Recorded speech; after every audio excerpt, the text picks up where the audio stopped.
Anyway, you now have the only Newt Gingrich signed Obama bill in the country.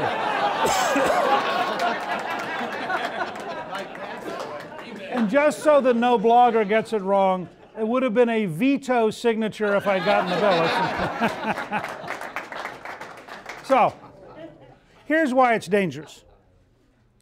We are in a very shaky, uncertain period.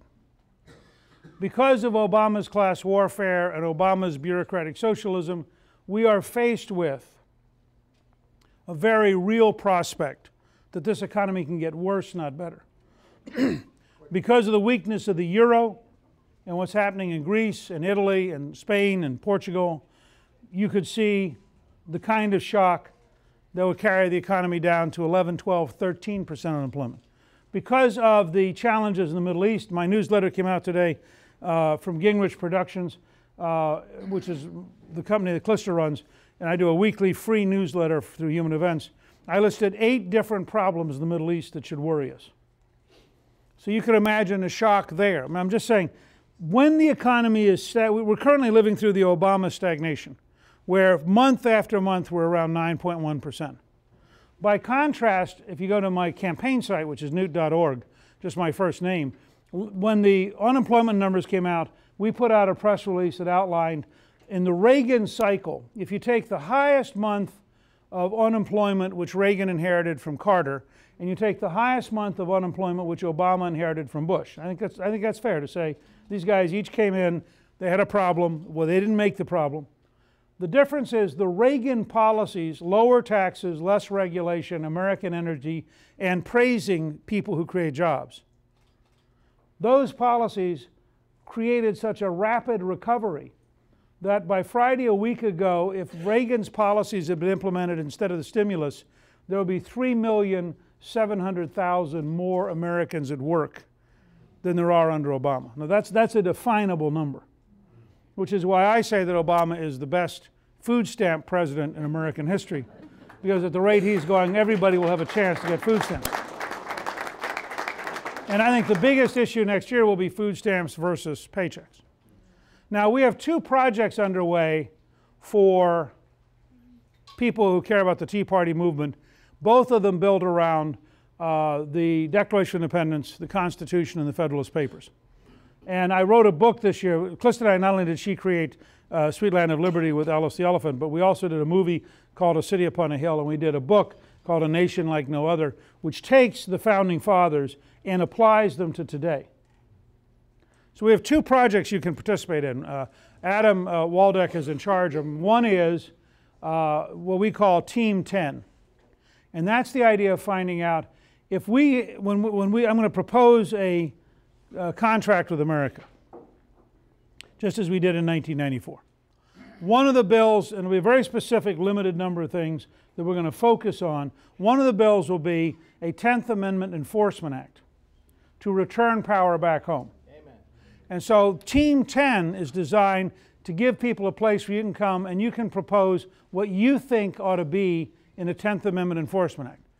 What things you think ought to come back home. And so we're going to give everybody in the country a chance to help us think through. One of the reasons I say to people, I never ask them to be for me. I ask them to be with me. And here's the difference. If you're for me, you vote, go home and say, I hope he fixes it. That's impossible. The level of change we want is vastly beyond any one person, and under our Constitution, the President, as Obama is discovering, doesn't have the kind of power to create the kind of change we want. So you need a team. Furthermore, if we shrink the Washington bureaucracy by returning power back home, we have to grow citizenship so that people are engaged. Does that mean I can't go back and watch my 3 hours of TV every night? Well, you can't go back and watch the 3 hours of TV every night unless they're my speeches. Okay.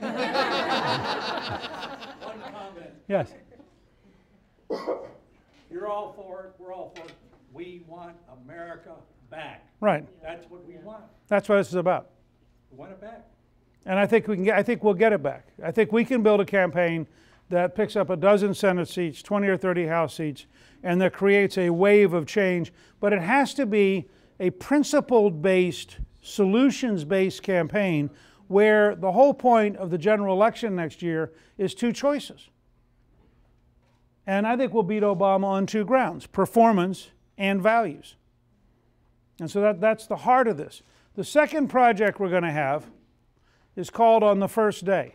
And I want you to think about, imagine this in your mind.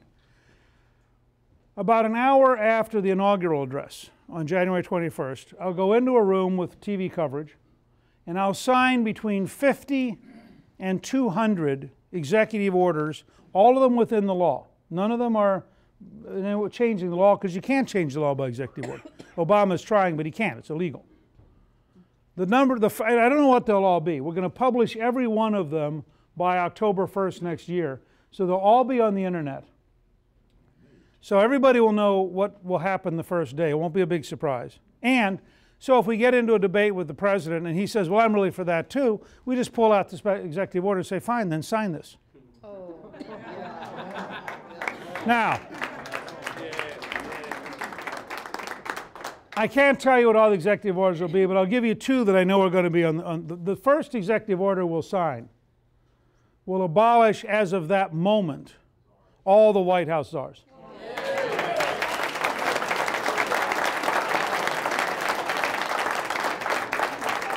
So you can, if Newt Gingrich is elected, you can count on about 3:30 that afternoon, all the czars are gone. Another one I would sign that day would move the American embassy from Tel Aviv to Jerusalem to communicate clearly.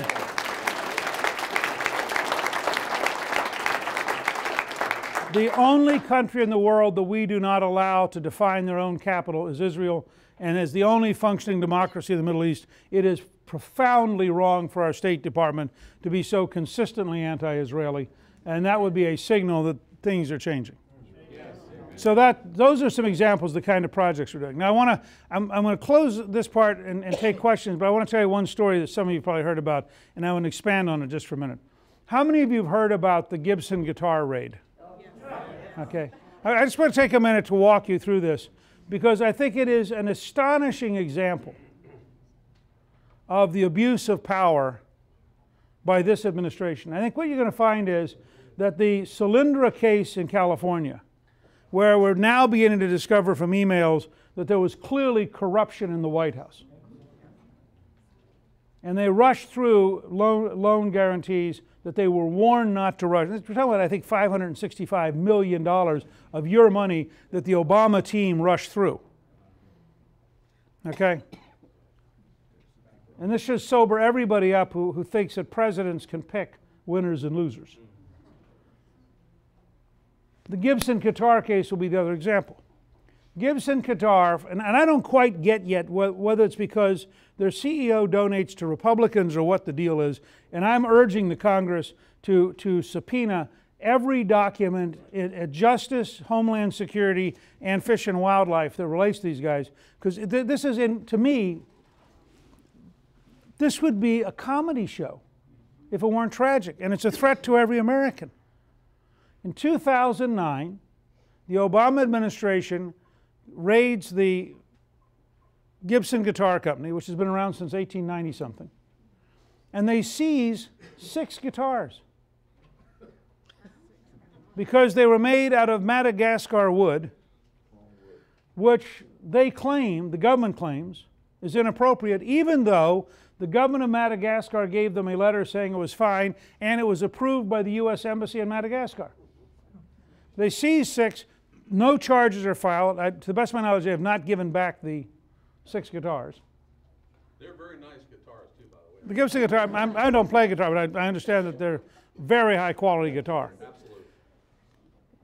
A couple weeks ago, 26 armed federal agents descend in Memphis and Nashville on the Gibson Guitar Company. Close it down, and it's a tourist location. I mean, people come from all over the world, because the one story in the Memphis paper talks about Australian tourists who are standing there, they want to go in to see the Gibson Guitar Company. It's been closed by federal government agents. Their leader was the Department of Homeland Security regional director.